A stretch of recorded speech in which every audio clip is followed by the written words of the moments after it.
Hi, Ryan. HQ Truck Parts, happy to present Ryan Hunter, inventor of the U-joint protector cover, and we're here to just chat about the latest topic that is on Ryan's mind. So with that, Ryan, we've published a couple other posts, and they were well received. So what do you have for our drivers and fleet owners today? Well, Don, what we've really been concentrating on in most of our marketing up to this point has been aimed at really owner operators who like to keep their trucks clean. But a corollary to that is the grease that's contained within the U-joint cover is also prevented from being deposited on the roadways.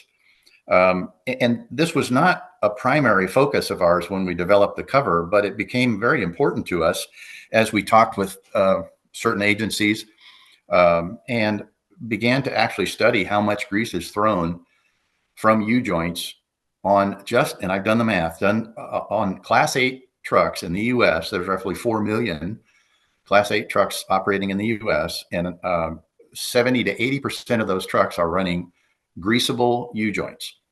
And so if you run down the math by doing the shot volume on a grease gun pump times the recommended volume of grease for each U-joint cap, you come up with a volume for each U-joint. There's roughly an average of 6.5 U-joints on every Class 8 truck times 4 million divided by 80%.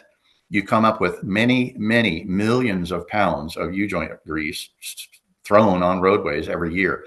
And one might say, well, wait a minute, half that goes up on the truck for a minute, but then we have to clean the truck off or it falls off on the way. So eventually all of the grease that's pumped into U-joints ends up one way or another, either on the roadway or in the landscape. And that is what the EPA calls non-point source pollution. It's a target of theirs, although it's not a focus.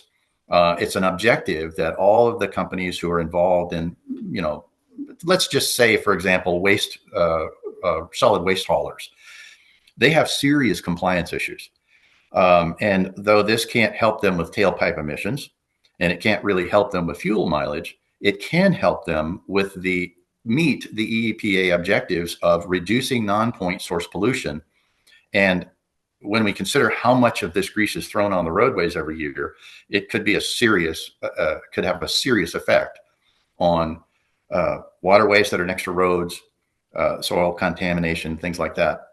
Just a wider area of effect, anyway, of negative effect. And though I know, as well as everybody else, that the subject of EPA compliance has a decided stink to it.